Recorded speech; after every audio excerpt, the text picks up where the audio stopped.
Hello everyone.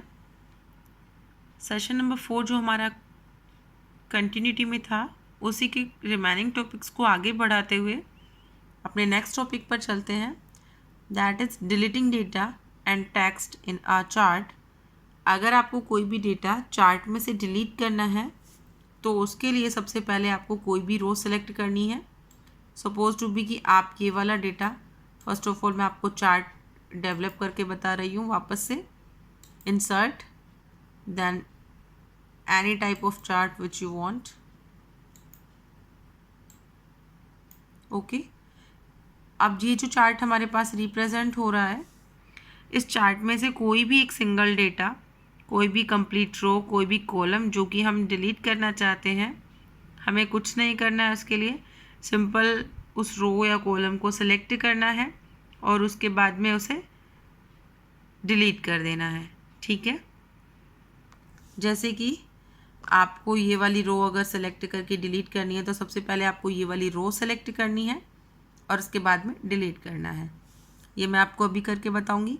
इससे पहले हम लोग इंटरचेंज एक्सेस वाला ऑप्शन पढ़ लेते हैं। इंटरचेंज एक्सेस का मीन्स होता है कि हम लोगों को लेबल चेंज करना और एक्सेस चेंज करना। एक्सेस को वाई में कन्वर्ट कर देना और वाई को एक्सेस में। दैट मीन्स हमारे पास ये जो लीजेंड्स दिख रहे हैं आपको, गीता, बबीता, सुनीता, कविता, ललिता, इन लीजेंड्स को तो आप यहाँ इंग्लिश, हिंदी, मैथ्स और साइंस की जगह पर कर देंगे और इंग्लिश, हिंदी, मैथ्स, साइंस यहाँ आ जाएंगे। देखिए, उसके लिए हम लोग स्विच रो एंड कॉलम पर जाएंगे। जैसे ही हम लोगों ने स्विच किया तो आप देखेंगे कि लीजेंड्स जो थे वो तो रो और कॉलम में कन्वर्ट हो गए और बाकी जो row and column bar chart जो दिखाई दे रहा था वो सब लीजेंड्स में कन्वर्ट हो गया। आप इसे वापस से करेंगे तो जैसा पहले था उसी फॉर्मेशन में हमारा डेटा आ गया। हमें डिलीट करनी है रो और कॉलम किसी भी का, तो हम लोगों ने किया सेलेक्ट, देन प्रेस डिलीट की। जैसे ही आप डिलीट की प्रेस कर देंगे आप देखेंगे कि यहाँ पर बार में आपको विजिबिलिटी दिखेगी कि कुछ बार्स यहाँ पर कम हो रही हैं। ठीक है, तो ये सभी कंटेंट हैं हमारे डेटा को वापस से करने के। हम वापस से वही फॉर्मेशन कर देते हैं। ठीक है, तो हमारे पास ये कंटेंट आ चुका है। इसके बाद वाला जो कंटेंट है कि हम लोग चार्ट के कंपोनेंट्स को किस तरीके से फॉर्मेट कर सकते हैं। दैट मीन्स ये आपके पास ये चार्ट जो रिप्रेजेंट हो रहा है इसके कंपोनेंट्स को आप कैसे फॉर्मेट करेंगे। राइट क्लिक करेंगे और आपको राइट क्लिक करते के साथ में ही आपको यहाँ पर एक कंटेंट मिलेगा, फॉर्मेट एक्सेस। यहाँ से आप एक्सेस को फॉर्मेट कर सकते हैं। ईच एंड एवरी पार्ट आपको यहाँ से मिलेगा। ठीक है, अगर हम फिल पर करेंगे तो फिल से रिलेटेड पार्ट आपके यहाँ खुल जाएंगे। ठीक है, सिंपल सी बात है। हमने चार्ट सेलेक्ट किया, देन फॉर्मेट डेटा सीरीज़। आपको यहाँ पर जो कंटेंट मिलेंगे वो डेटा सीरीज़ को फॉर्मेट करने के मिलेंगे। फॉर्मेट डेटा सीरीज़ में आपके पास बहुत सारे पैटर्न मिलेंगे। आपको पैटर्न फिल करना है तो आप यहाँ से कोई भी एक पैटर्न सेलेक्ट कर सकते हैं। ये जो भी आपको डेटा सीरीज़ हाईलाइट की हुई मिल रही है, यहाँ पर आपके डेटा सीरीज़ में पैटर्न्स मिलेंगे। ठीक है, जो भी पैटर्न आपको, सपोज़ कीजिए आपको ऐसा पैटर्न देखना है, इस तरीके से पैटर्न देखना है, इस तरीके से पैटर्न देखना है, तो ये पैटर्न्स हमारे ऊपर डिपेंड करते हैं। अगर हम लोग कोई पिक्चर देखना चाहते हैं तो पिक्चर हम लोग यहाँ से ऑनलाइन भी ले सकते हैं या फिर हम फाइल पर जाकर जो भी पिक्चर हमें लेनी है, सपोज़ कीजिए हमने सैम्पल पिक्चर पर क्लिक किया और यहाँ से आप लोगों ने ये वाला पिक्चर इंसर्ट किया, then you have to click on insert button. तो आपकी ये जो बार है आप यहाँ पर एक पिक्चर इंसर्ट होता हुआ देखेंगे। ठीक है, तो ये सभी चीज़ें हमारे पास सीरीज़ को चेंज करने में, उसके फॉर्मेट को चेंज करने में, ये सभी कंटेंट हमें अपने यहाँ से मिलेंगे कि हम लोग डेटा सीरीज़ को किस तरीके से, उसके कंटेंट को किस तरीके से चेंज कर सकते हैं। ठीक है,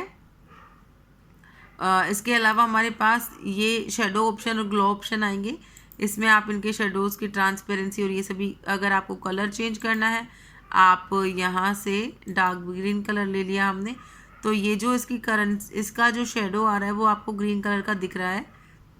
ठीक है, इसके बाद अगर हम सीरीज़ ऑप्शन में किसी भी तरीके से डेटा सीरीज़ को चेंज करते हैं तो अपन यहाँ से भी ऑप्शन सेलेक्ट कर सकते हैं।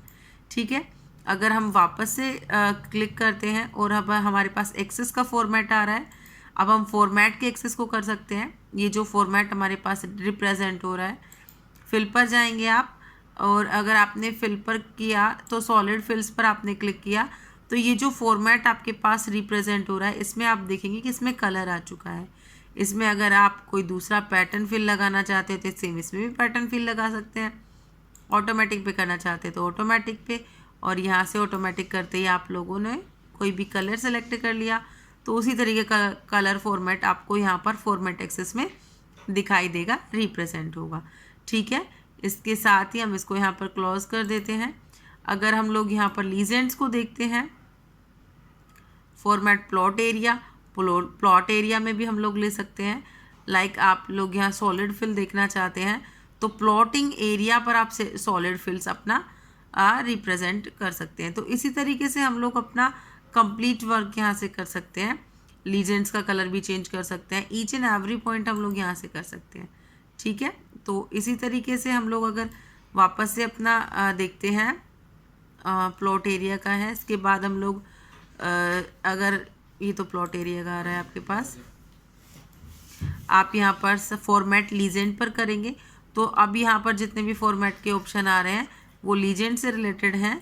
आप फिल का ऑप्शन लेंगे और अगर आप यहाँ पर कोई भी किसी भी तरीके का पैटर्न फिल करते हैं, लाइक सॉलिड फिल करते हैं, तो जो आपके लीजेंड्स हैं उसमें जो बाय डिफ़ॉल्ट यहाँ पर कलर सेलेक्ट कर रखा है, लीजेंड का कलर ऑटोमेटिक वो चेंज हो जाएगा। ठीक है, तो ये सभी चीज़ें आ गई हमारे पास फॉर्मेटिंग की, जिसमें हम लोगों ने एक्सेस को चेंज किया, लीजेंड्स को चेंज किया, डेटा सीरीज़ को चेंज किया।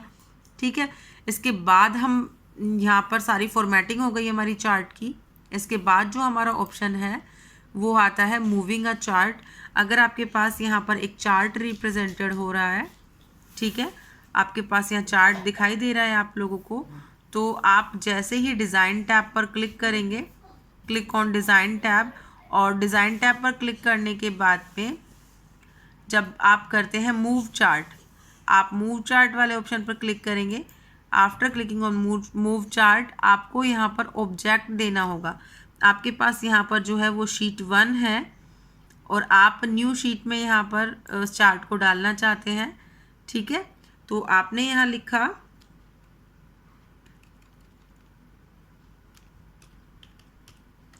शीट 2 और जब भी आप ओके बटन पर क्लिक करेंगे तो ये आपसे पूछेगा कि क्या आप इसको एग्जिस्टिंग शीट से करना चाहते हैं मूव। तो आप देखेंगे कि हमारे पास हाईलाइटेड हो गई शीट 2, आपका चार्ट जो है वो शीट 2 में मूव हो गया है। ठीक है, बात आ गई यहाँ तक आपको समझ में। तो यहीं पर आपका ये कंप्लीट सेशन हो जाता है, सेशन नंबर 4, और सेशन नंबर 4 के साथ में ही आपका ये वाला चैप्टर कंप्लीट हो जाता है।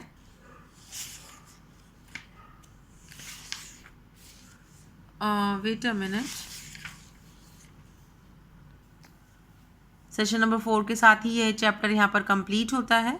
इसके बाद में हम लोग सेशन नंबर 5 पढ़ेंगे, that is digital presentation. Hope so कि आपको ये वीडियो समझ आया होगा। Till then keep learning, keep watching, bye bye.